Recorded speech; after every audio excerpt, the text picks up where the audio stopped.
Welcome to the MeMyddleton Show Shadowwork series, which is a part of the C4 30-Day Challenge. C4 stands for Content Creators of Color Collective.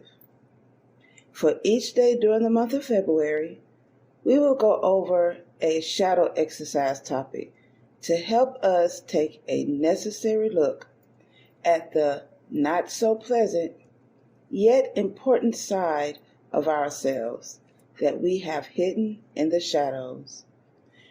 No intro music because we're getting straight to it. Welcome back to day 15. Topic, siblings. Do you have any of those? Siblings? If you're an only child, you can look at those whom you've embraced as your brothers and sisters. This can also include cousins. So begin thinking about your sisters and brothers and answer these questions. What is your relationship like with them? In what ways do they irritate, provoke, disappoint, or otherwise hurt you? Write your answers down. And when you finish with these, look at what you've just reflected on and see if any lessons are buried beneath them. The answers to these questions, which are there any qualities or traits you might be denying within yourself and projecting onto your siblings? Write it out. What shadows does the behavior of your sisters or brothers provoke within you? Examples like the shadows of self-righteousness or cruelty, jealousy or vengefulness, petulance, toxic comparison, etc. Write your answers down. So here's another question. Do you find it difficult to come up with content ideas for your podcast? Or perhaps you've gotten stuck doing an interview with a guest or you just have nothing to ask anymore? Try Poddex today. Poddex is the best all-in-one podcast idea generation tool.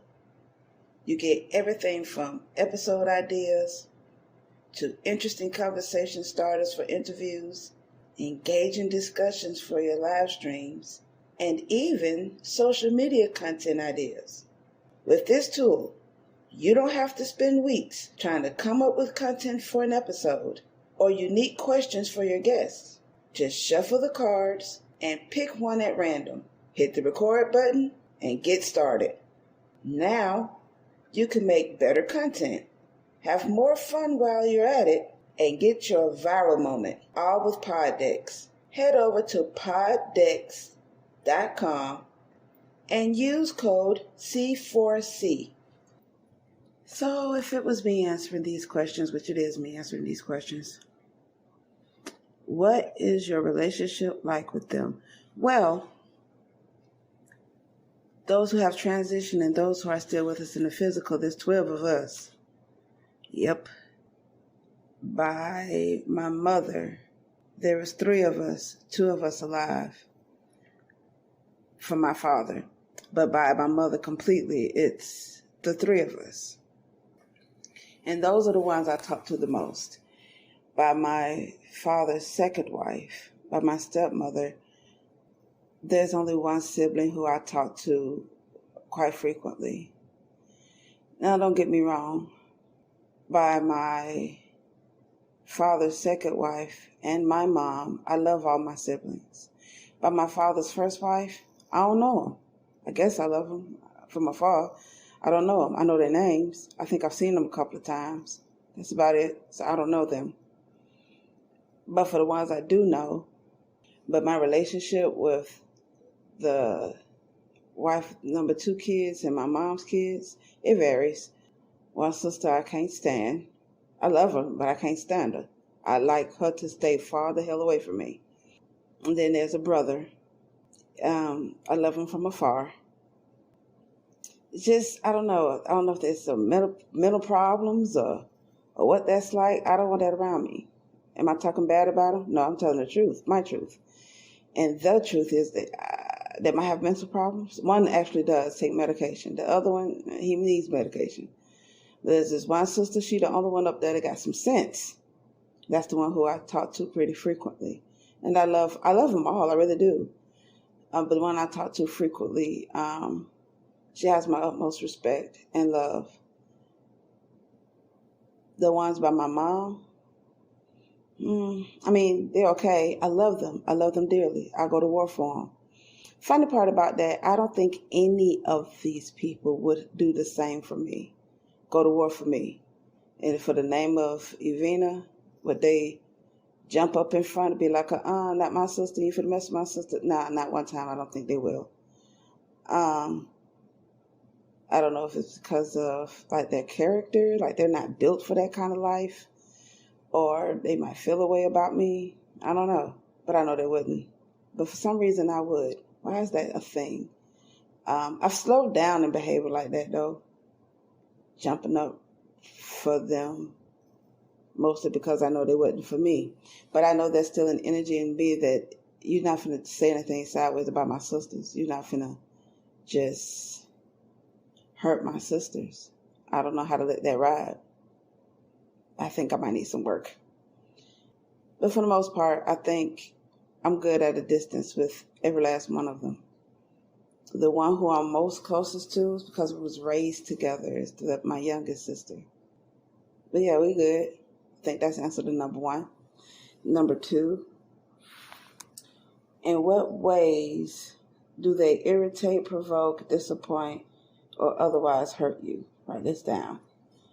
Okay, from the stepkids, the children from wife number two, the stepkids, I don't want to go into that because there's really no material to go on. But the ones by my mother, there's one sister who, I could really do from a distance. I like to check, hey, you alive still? Y'all okay? All right, take care. That's it. I'm good. I don't feel like going through any more emotional roller coasters. I don't feel like, I know in the past, she, instead of being a grown woman and come to me straight up, and she'll go to our youngest sister and say, hey, link up with Evina for me and tell her, and now I like her phone number, let's build a relationship. And then when I do that, she sabotages it some kind of way, but then points at me like I'm the one messing up, but still go to my younger sister knowing she's the one that messed up with me. And it's like, I'm not doing the up and down yo-yo effect. And then when something happens to where we need to talk to each other, she never converses with me about whatever the last time's topic was of why we not talking anymore, or upset with each other about that, or why I feel a way about her. She's, grown woman stance. If you're able to be about this shit, talk about your shit, is what I'm saying. But she's not. And I'm fine with that. That's her growth, not mine. I'm good. The youngest sister, I think what's happening is ego done kicked in and operating off of ego.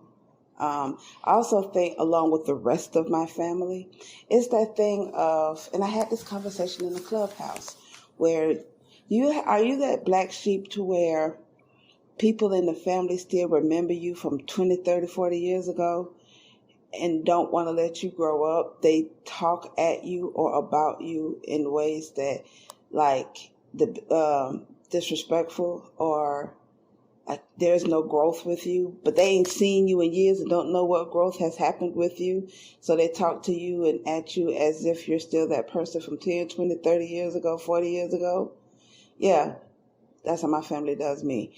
And my youngest sister still talks at me as if I'm that person from 10 something some odd years ago. And she'll say silly stuff or really strange things, like, I know how sensitive you are. I ain't been sensitive in 20 years. When was I sensitive recently? There's a difference between being sensitive and correcting you. No, that you still being sensitive. I don't know. How can I stand in my square and correct somebody without it looking like it's sensitivity? So no, you're stuck is what that is. I think that's what's happening. Do I still love my sisters? Both of them? Absolutely. But, I think I could live my life from afar from them. They know where I live at. They know how to reach out to me if they need something. And then I'll judge a brother if they deserve my needing. Some of those things, how they behave towards me, it's really childish, and it's like, dare I say it, beneath me. It is. What I do love about them, though, when we are able to converse, we're a silly bunch. I know I am. And I love being able to make them laugh. I love laughing with them when they say or do some silly stuff. It's fun. I like the fun. I like the laughter. I like the joy that we have when we're together. I don't like just talking about just ugly things about my sisters, because there are some wonderful things about them. So I think for me, I had to just smooth that out with there are really some wonderful people. They really are. Then it says, when you finish with this, look at what you just reflected on and see if those lessons are buried beneath them. Yes, they are. So let's go to number 3. Are there any qualities or traits you might be denying within yourself and projecting onto your siblings? Write that out. Qualities or traits that I'm denying myself. And I'm reflecting onto my sisters. My older sister talked too much, just like me. Problem is, I have outlets to talk about mine. Nor am I rude. I'm not going to talk over you. I will give you the space and the time to say what it is that you're saying, because when someone is in the flow and energy is flowing and they're speaking, to interrupt that thought just because your ego kicked in, oh, listen to me, I just want to interrupt you because you had said a trigger word and I just have to say something, that's rude and disrespectful to the spirit and energy that was speaking. And, now they feel like you're not listening to them because it's all about you all of a sudden. That's how my older sister talks.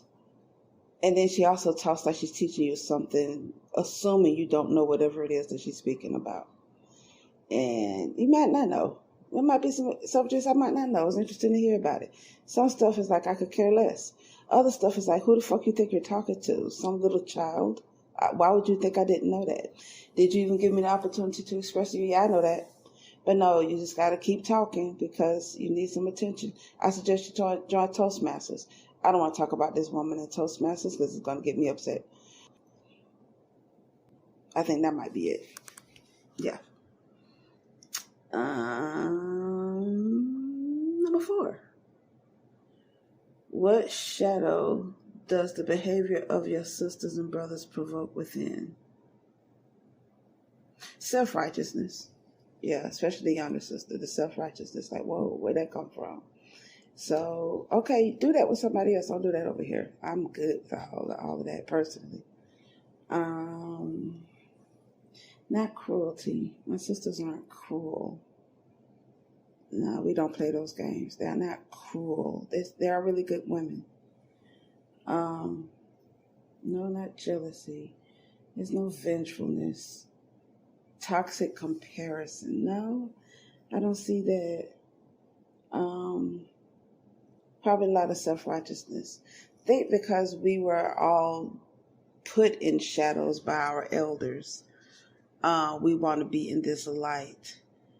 And we want to show ourselves as upstanding, and we have grown, and we just want to show to the world, look at us, look at us, look at us. Some of us have higher levels or lower levels than the others. But that subject, self-righteousness period, is there. And it might be within the 3 of us on various levels. Might be. So now y'all just heard a little bit about me and my siblings. Some of the other ones, my older sister, who is my stepsister. I think with her, I think that having an outlet to be able to have somebody to speak to who's an outside person, but still someone whom you love and adore, is something she's looking for. And someone she has in me. Just that I don't talk to her much because there's a lot of negative dumping that she does. And I think that's something I don't like about her. But with everything that she has been through, she yearns for that outlet. I encourage her to find healing.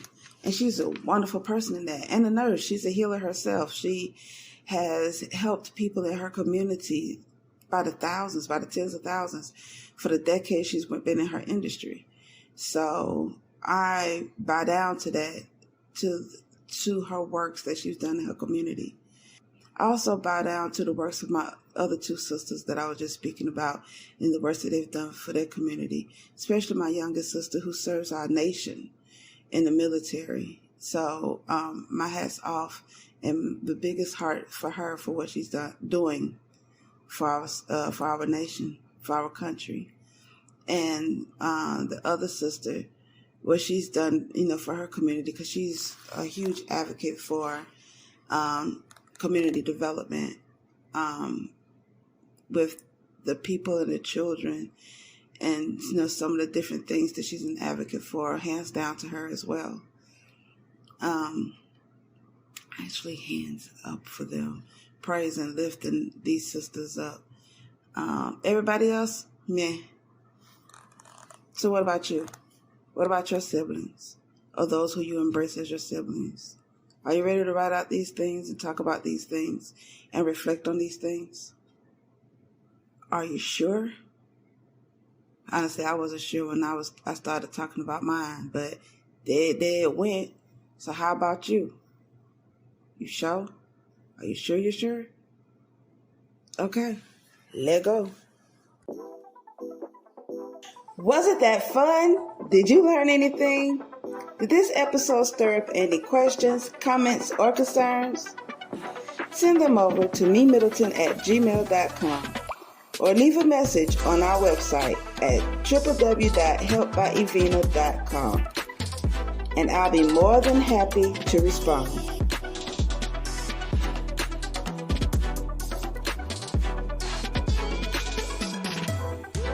Check out our bonus content by becoming a patron.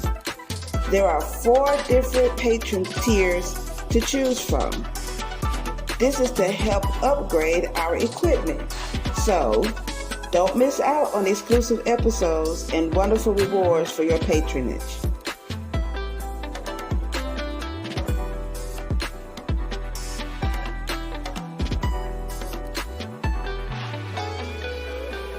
If you're on Spotify, Podbean, Google Podcast, Amazon, or any other favorite podcasting platform, make sure you like The MeMyddleton Show and leave a comment. Tell us how much you love the show, what you don't like about it, how we can improve, and how we can be challenged.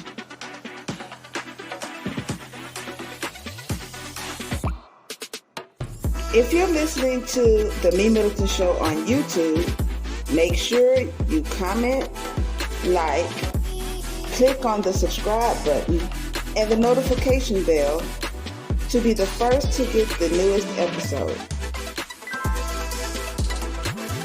And remember, proper prior planning perfectly promotes persistent productivity and proud, pristine performances. Now, get out there and perform. Until next time.